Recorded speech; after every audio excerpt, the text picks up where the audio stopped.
ভোটের আগে master stroke দিলেন মুখ্যমন্ত্রী মমতা ব্যানার্জি। রাজ্য বাজেটে লক্ষ্মীর ভাণ্ডারের 500 টাকা বাড়িয়ে রীতিমতো চমকে দিয়েছে রাজ্য সরকার। আর তাতেই বিভিন্ন মহল থেকে প্রশ্ন উঠেছে, ভোটের বৈতরণী এবার কি তবে বিপুল পরিমাণে আর্থিক সহায়তাই পার করতে সাহায্য করবে শাসক দলকে?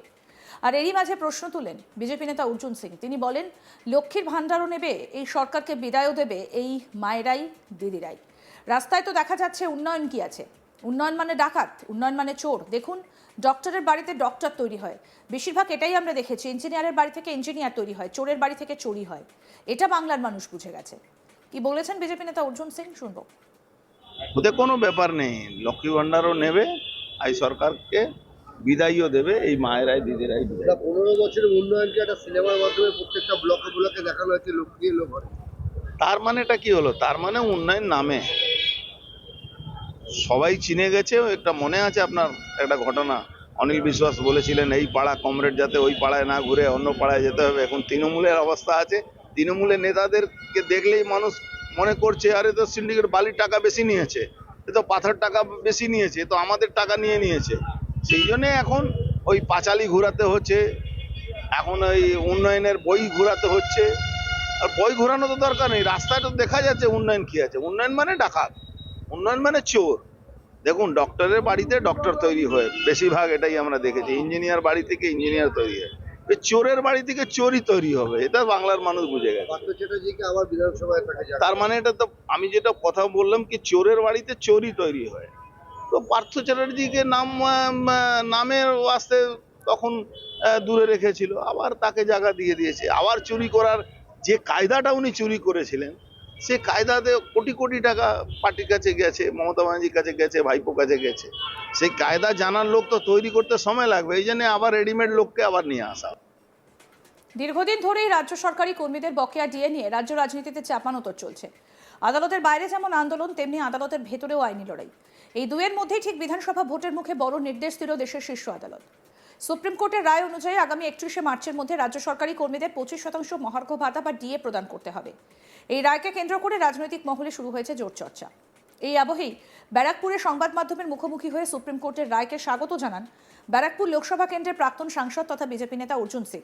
তিনি বলেন, দীর্ঘদিন ধরে রাজ্য সরকারি কর্মীরা যে ন্যায্য দাবিতে লড়াই চালাচ্ছিলেন, সেই দাবির সপক্ষে আজ দেশের সর্বোচ্চ আদালতের রায় এসেছে।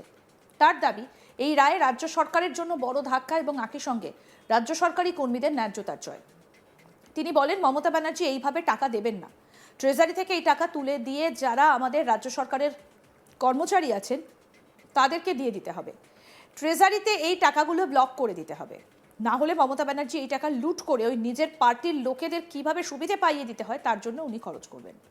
কি বললেন অর্জুন সিং এই বিষয়ে, সেটাও শুনবো। দেখুন, এর আগেও এই ডিসিশনটা হয়েছিল।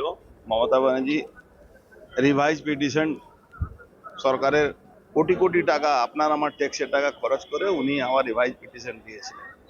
কিন্তু মহামান্য আদালত সুপ্রিম কোর্ট আমার ডিসিশন করেছে 25% ডিএটা দিতে হবে। তারপর একটা কমিটি করেছে বাদ বাকি। কিন্তু মমতা ব্যানার্জি এইভাবে টাকা দেবে না। ট্রেজারি থেকে এই টাকা তুলে দিয়ে যারা আমাদের রাজ্য সরকারের কর্মচারী আছেন তাদেরকে দিয়ে দিতে হবে। ট্রেজারিতে এই টাকাটাগুলো ব্লক করে দিতে হবে, নাহলে মমতা ব্যানার্জি এই টাকা লুট করে ওই নিজের পার্টির লোকেরকে কিভাবে সুবিধা পাইয়ে দিতে হয় তার জন্য উনি খরচ করবেন। ভোটের আগে খুব ভালো সুখবর, বহুদিন ধরে লড়াই করছিলেন, প্রায় 1100 দিন ধরে দিয়ে জন্য তারা অবস্থান করেছিলেন, তাদের জন্য খুব সুখবর। বাংলার বিশেষ করে সরকারি কর্মচারীরা যারা দিন রাত খেটে এই সরকারটাকে সহযোগিতা করেন, তারা নিজেই আজকে এই সরকারের থেকে ডিপ্রাইভ ছিলেন। তার মধ্যে সবই আছে। পুলিশ অত ডান্ডা মারছে তারপরে ডিএ পায় না।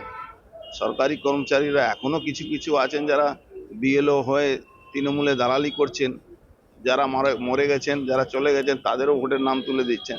তা সত্ত্বেও আমরা খুশি কি ওরা এই টাকাগুলো পাচ্ছে। এছাড়াও তিনি ব্যারাকপুর পুলিশ কমিশনারেট নিয়ে উদ্বেগ প্রকাশ করেন। তার অভিযোগ, মাত্র 1 বছরের মধ্যে ব্যারাকপুর পুলিশ কমিশনারেট এলাকায় 3 জন নগরপাল বদল হয়েছে, যা প্রশাসনিক অস্থিরতার ইঙ্গিত দেয়। তার মতে এর ফলে আইন শৃঙ্খলা রক্ষার ক্ষেত্রেও প্রভাব পড়ছে এবং সাধারণ মানুষ নিরাপত্তাহীনতায় ভুগছেন। এদিন তিনি আরো বলেন, পুলিশ যেই কমিশনার আসবে তাদের কোনো মেরুদণ্ড নেই, তারা এই সরকারের দালালি ছাড়া আর কিচ্ছু করে না, সরকারের হয়ে তারা দালালি করে। কি বললেন অর্জুন সিং সেটাও শুনবো। পুলিশ যেই কমিশনার আসবে তারা তাদের মেরুদণ্ডহীন হয়ে গেছে, তাদের কোনো মেরুদণ্ড নেই, তারা এই সরকারের দালালি ছাড়া কিচ্ছু করবে না। সরকারের হয়ে তারা দালালি করবে, তারা ল কে প্রোটেক্টর নয়, তারা লকে যারা ভাঙছে, যে সরকার লকে মানছে না তাকে প্রোটেকশন দেওয়ার জন্য এই পুলিশ ডিপার্টমেন্ট এখন আছে। আপনি দেখবেন যত অপরাধী একটা সময় পুলিশের ঠেলায় পালিয়ে বেড়াতো তাদেরকে এখন পুলিশ সিকিউরিটি দেয়। তো এই পুলিশ কমিশনারই তো তাদেরকে সুপারিশ করে সিকিউরিটি দেয়, এও সুপারিশ করে কিছু লোকের সিকিউরিটি আরো বাড়িয়ে দেবে। আশাবাদী নয় যে ভালো না না না, অসম্ভব অসম্ভব।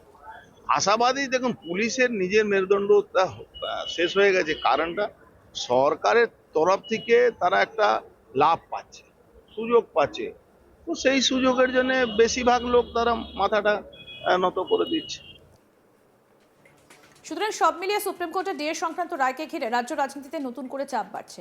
ভোটের আগে এই রায় রাজ্য সরকারের ওপর কতটা প্রভাব ফেলবে এবং আদৌ সরকারি কর্মীরা নির্ধারিত সময়ের মধ্যে তাদের প্রাপ্য ডিএ পাবেন কিনা, সেদিকে এখন তাকিয়ে রাজনৈতিক মহল থেকে শুরু করে সাধারণ মানুষ।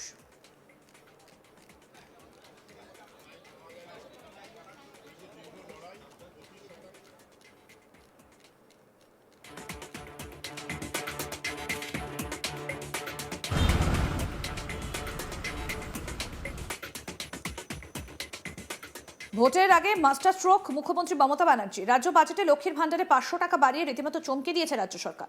আর তাতেই বিভিন্ন মহল থেকে প্রশ্ন উঠছে, ভোটের বৈতরণী এবার কি তবে এই বিপুল পরিমাণে আর্থিক সহায়তাই পার করতে সাহায্য করবে শাসক দলকে? আর এরই মাঝে প্রশ্ন তুললেন বিজেপি নেতা অর্জুন সিং। তিনি বলেন, লক্ষ্মীর ভান্ডারেও নেবে এই সরকারকে বিদায়ও দেবে। এই মায়েরাই দিদিরাই, রাস্তায় তো দেখা যাচ্ছে উন্নয়ন কি আছে।